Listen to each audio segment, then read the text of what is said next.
that kind of AI account, never. No, I could not never do that. Even if it's AI, even if it's fake, I could never portray a woman that way. Because it feels wrong to have a woman, like I'm a woman, it feels wrong to have my gender portrayed in that way because that's what so many women go through. There's absolutely no connection whatsoever. You know what? Fuck it. Honestly, yeah, I created the Ariala account. You didn't see it, but a lot of people in the messages were saying God forgives and you did amazing. Admitted to making the Ariala accounts. Sarah was not surprised. She was not shocked. She was not gasping, going, "Oh my God, you kept this a secret from me. Oh my God, you lied to me. How could you? How could you do this?" She was very calm. And she said, "Well, now we're gonna have to deal with the backlash of that on Reddit." That is not a reaction of somebody that has been in the dark and truly believed that this was not connected to her dad. This is the reaction of someone who has been groomed and abused to the point that she has been heavily involved in the disgusting online behavior of her father. She thinks this is a normal problem for a father to be going through and to be sharing with his daughter. Some people are even claiming that after Patrick admitted to making the accounts and he was crying about it, that they can hear Sarah like mouthing / whispering the words, "You lost control." Okay, this story is absolutely wild, and honestly, I don't even know where to start because it's one of those things that feels like a slow motion car crash. You cannot look away. It's messy, it's emotional, it's confusing, and it's exposing a side of internet culture that nobody's really ready to talk about. Because here's the thing, a dad who has been denying everything for months, every accusation, every rumor suddenly went live. And in front of thousands of people, he confessed. And what he confessed to, it wasn't small. It was disturbing, emotional, and deeply personal, especially considering his content revolves around his daughter. We're talking about Patrick from the Dad and Daughter Dream Team. And for anyone who's been following this saga from the start, you know exactly why this is so chilling. Patrick finally admitted that he was the one behind the AI account that's been causing chaos online. A page that many people believed blurred the lines between father and daughter relationship and explicit adult content. And the way he said it, how it was all unraveled, and the way he still managed to defend himself afterward, it's the kind of confession that leaves you wondering if we ever really get the full truth from people like him. Let's unpack this because the details are even darker than they seem at first glance. So let's rewind a bit. Patrick and his daughter, Sarah, used to be one of those TikTok duos people thought were wholesome. They'd cook together, share skits, dance, very family-friendly stuff. They branded themselves as this close, goofy father-daughter team, and for a while people loved it until the internet started noticing that something about their relationship did not feel right. It was small at first, just the way he talked to her, the way their dances felt very intimate. But those small things started adding up. Then the bombshell dropped. Internet detectives linked Patrick to two extremely disturbing accounts. The first was an AI modeling account named Miss Ariala. This wasn't your average AI art page. This account was posting adult, suggestive AI videos and photos with heavy father-daughter undertones. And the second, a writing account on Literotica, which shared explicit stories about a father and his daughter. Both accounts had small clues connecting back to Patrick, similar usernames, overlapping followers, identical writing styles, shared references, and even linked emails. When people started comparing timestamps and patterns, it looked less like coincidence and more like confirmation. Of course, when this came out, everything changed. Patrick and Sarah's joint account was suddenly deleted. Sarah said she'd moved out of her parents' home and was now living alone. Patrick went completely silent, which honestly made things worse because silence on the internet doesn't help. It makes people assume you're hiding. But when he finally came back, it wasn't to apologize or clarify. It was to attack the people calling him out. When Patrick finally came back to TikTok, it wasn't quiet or reflective. It was aggressive, defensive, and honestly kind of tone deaf. He came back swinging like someone ready for a fight. Not like someone trying to clear up serious accusations. He launched a brand new account called Patrick Unscripted, which already sounded like a setup for drama. In his very first caption, he wrote something along the lines of, "I'm back to set the record straight," and promised this version of him would be unscripted and uncensored. And then he added this bold line on the screen, "I'm not ignoring the hate anymore. You poke the bear long enough, the bear fights back." Like, sir, you're being accused of making explicit father-daughter content. This was absolutely not the moment to talk about being a bear. It was wild because instead of coming off as a man taking accountability, it looked like he was gearing up to go to war with the internet. From there, he dove right into denial mode. He said the AI account wasn't his, that he had no clue who made it, and that people were just obsessed with finding ways to ruin his reputation. Then he said the Literotica account wasn't his either, insisting he had never even visited that site in his life. He went on to claim that those old YouTube videos people found, the ones where a man who sounded exactly like him was narrating horror games while saying really uncomfortable lines, were just a coincidence. He said it wasn't his voice, that people were just preaching. Or even a professional golfer. Yeah, it was a phase. I was young. But that's not the point. So the point is, I've never played Dark Souls in my life. So that guy's little video playing Dark Souls, talking about the FBI show I got that they're talking about. Yes, I know about it because I monitor the Reddit and the other creators on TikTok that are talking about us. So, no, you can't connect that one to me. Because 12 years ago, I didn't even have a YouTube account doing anything with my voice at all. Okay, I didn't start my first YouTube account where I was actually speaking and on camera and whatnot until I started the Horrified Gaming YouTube channel when I was developing my first horror game. So, and that was 2018. So, no, that's not connected to me. The other account that you are connecting to me with the picture of the dragon, somebody literally went on Reddit and said that wasn't me. The actual owner of that account. I remember it from back when. But people refuse to see that. See, that's the problem. You refuse to see the truth because you're so caught up in what you believe. But when viewers started pointing out that the email address linked to the suspicious account matched his old business email, he doubled down again. He said, no, that's just trolls signing up for sites with my name and info to make me look bad. Like, what are the odds that every single troll out there just happens to use your name, your email, your exact interests, and even the same references? It made zero sense. He kept talking, going off in long rants about how if this ever went to court, all the so-called evidence would be thrown out because it wasn't legitimate. He sounded loud, confident, almost performative, like he was convincing himself more than anyone else. Now, as for the Ariala account, let's go through the evidence, shall we? Because you say that's tied to me and me alone. Okay. So the first way that's tied to me is it liked Monster Hunter. A game that in its first 2 weeks on the market sold over 10 million copies. Now, we're not the only fans here, people. Monster Hunter's really big. Okay, well, you know, great. You probably can accept that, right? And there are a lot of 21-year-old women out there. You can accept that too, right? But what really ties it to us is Sarah. She used the song, right? That's your theory, right? That ties it to us. Well, let's ask the question. If I were to create an AI account, especially one posting NSFW content, at that time, after we'd already deleted 2 channels because of the trolls and the people on Reddit who constantly dive deep into our lives, if I were trying to create an AI account that they didn't find, why the hell would I have Sarah do a video knowing that they watch her account? Why the hell would we do that? That makes no logical sense. But here's the thing, his defense never actually addressed the evidence. He just kept denying, repeating, and turning it into a pity party about being bullied online. Meanwhile, people who had followed him for years were starting to feel really uncomfortable because this wasn't the tone of someone wrongfully accused. It was the tone of someone trying way too hard to sound innocent. And while all this was happening, his daughter Sarah was also trying to control her own narrative. She suddenly started telling followers that she had moved out, saying she was living about 30 minutes away from her parents. But then, in the same breath, she mentioned that her parents still came every single morning to pick up her dog for daycare and brought it back home at night.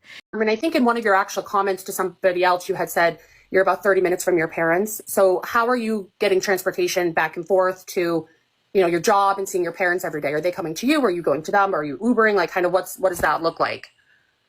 Okay, well, first of all, I want to make this very clear. I did move out, but I didn't move far.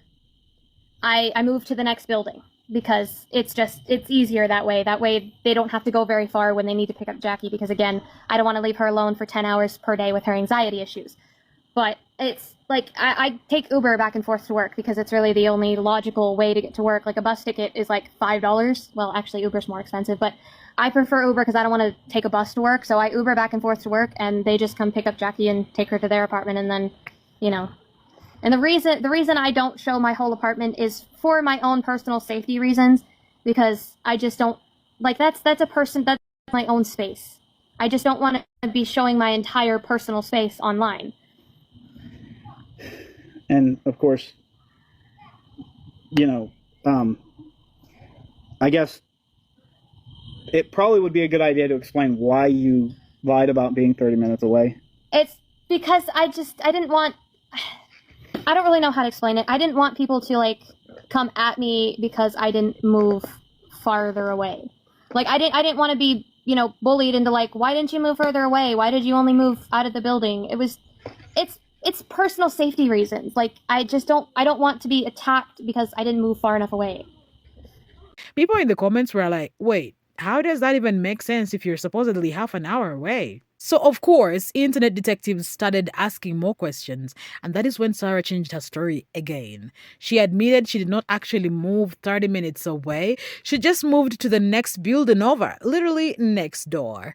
Her reason, she said she did not want people to judge her for not really moving far away, which, okay, sounds harmless, but in the context, it made people feel uneasy because it added to the pattern of half-truths. And since everyone already suspected she might be covering for her dad, even a small lie like that sounded like part of something bigger. Then came the live, the one that changed everything. The live that took all of this from whispers to a full-blown scandal. Patrick went live with his daughter, Sarah, and a creator named Hannah, who has a calm, almost therapist-like approach for interviewing. And honestly, the way she handled it was brilliant. She did not accuse, she did not yell, she just asked him direct questions that left Patrick no place to hide. Hannah started by asking about the AI account, about the writing account, and about Sarah's living situation. And you could see it. Patrick started shifting in his chair, his tone getting defensive while Sarah kept jumping in to defend him. Then Hannah read a section from one of the Literotica stories out loud. And this wasn't some random line. It described a red sheer dress a father had bought his daughter for a special night, which if you've been following this whole mess, you know is eerily similar to a real video Patrick and Sarah had posted. In it, Sarah was wearing a red sheer nightgown and Patrick was wearing a matching red shirt.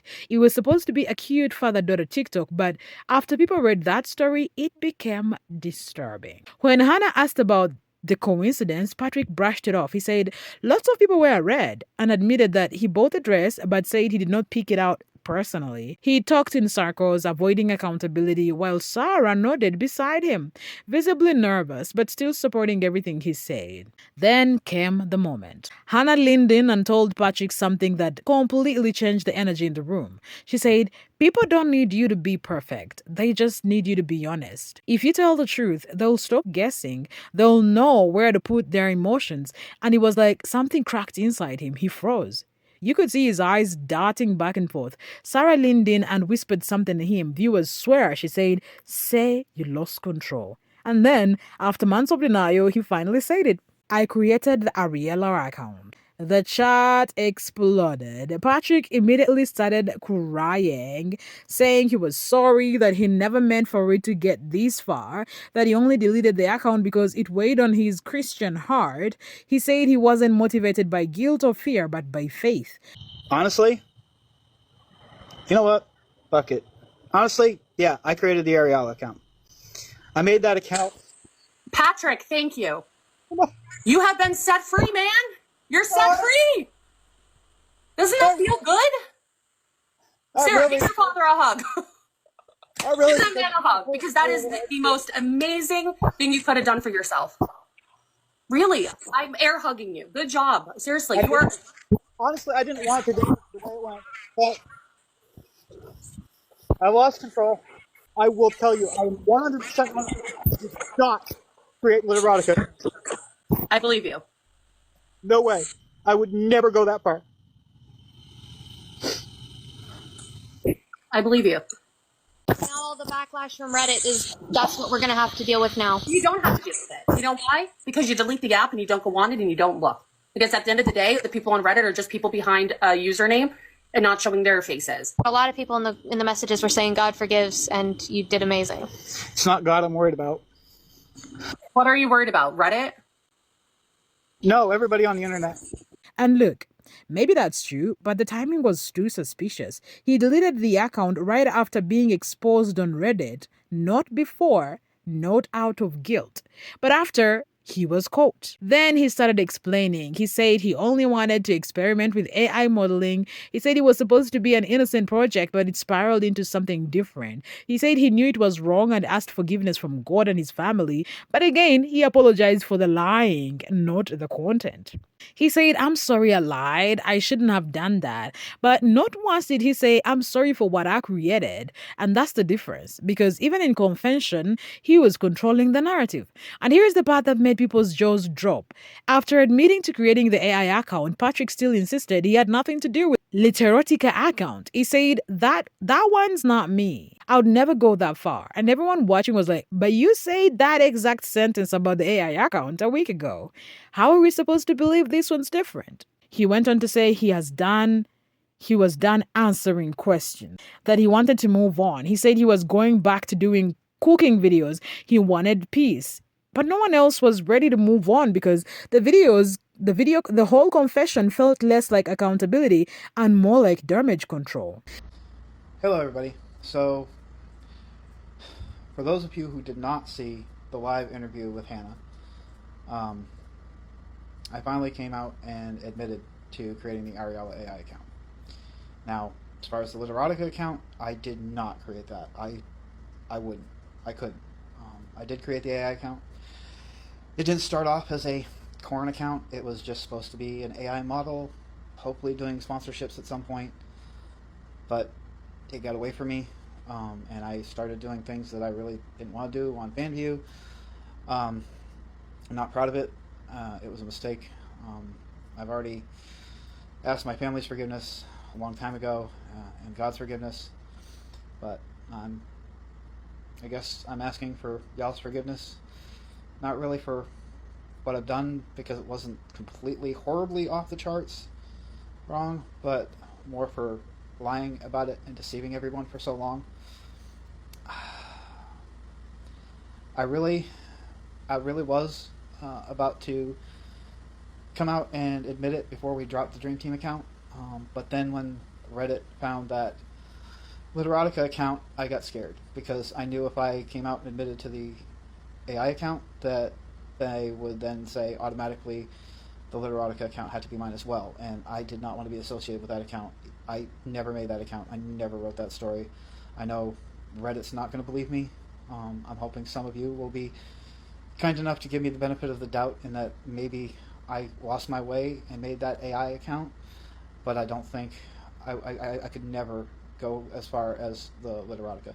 And this is where it starts to hurt, because when you really think about Sarah, it gets heavy. She's grown up under his influence, constantly defending him, constantly protecting him. When the whole world started turning against him, she stood right next to him, repeating his lines, echoing his denials. And now even after he confessed, she's still defending him. That's not rebellion, that's conditioning. That's a form of loyalty that's been shaped, maybe even manipulated over time.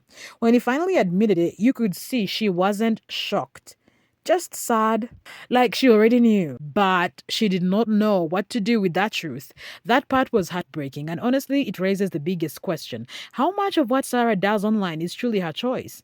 And how much is something she's been trained to believe is normal? Patrick's confession wasn't just about an AI account, it was about control. He only came clean when it benefited him. And that is what scares people, because when someone lies that confidently for months and then suddenly confesses when there's no way out, that's not growth, that is survival. It is not honesty, it is strategy. This whole thing has grown way beyond Patrick and Sarah at this point. It's not just their story anymore. It's about what happens when social media blurs every boundary between what's private, what's performance, and what's real life. When you're living in front of a camera 24/7, it's so easy to lose track of what's appropriate, what's sacred, or even what's real. I mean, imagine having your audience watch you eat, sleep, argue, joke, and break down every single day. After a while, you start performing even when you think you're just being yourself. And that is what this looks like. The lines got crossed so many times that no one in this story seems to know what's normal anymore. This isn't just about the AI account or the Literatica stories. It's about how online fame twists people. When your entire reputation depends on keeping an image alive, you'll do anything to protect that image. Even if it means lying to millions of people, denial becomes part of the brand. Every live, every post, every caption turns into damage control. And that's exactly what Patrick did. His denial wasn't about saving his dignity, it was about keeping control of the story. Because when you control the story, you can control sympathy, the comments, even the algorithm. And that's the part that hits hardest for me. Patrick did not confess because he suddenly felt peace in his heart or had a moral awakening. He confessed because he literally ran out of road. There was nowhere else for the lie to go. The evidence was out there. People had found the emails, the videos, the connections, and at the point, staying silent would have made him look even guiltier. So he tried to reframe it, turn it into a redemption arc, make it sound like growth.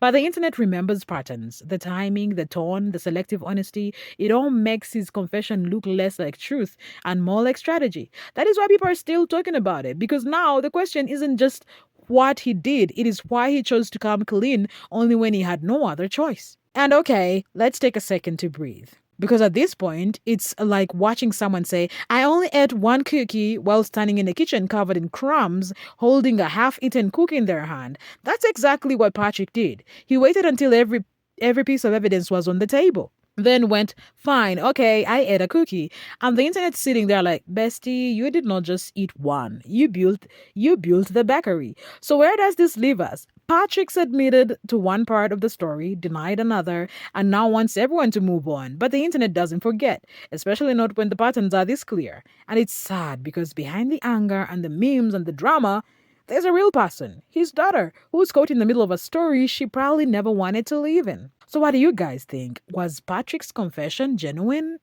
Or was it just another performance to control the damage? Because honestly, the timing, the tone, and the way he's already trying to move forward make me think there's still a lot more we haven't had. And something tells me this isn't the end of the story. It's just the first real crack in the mask.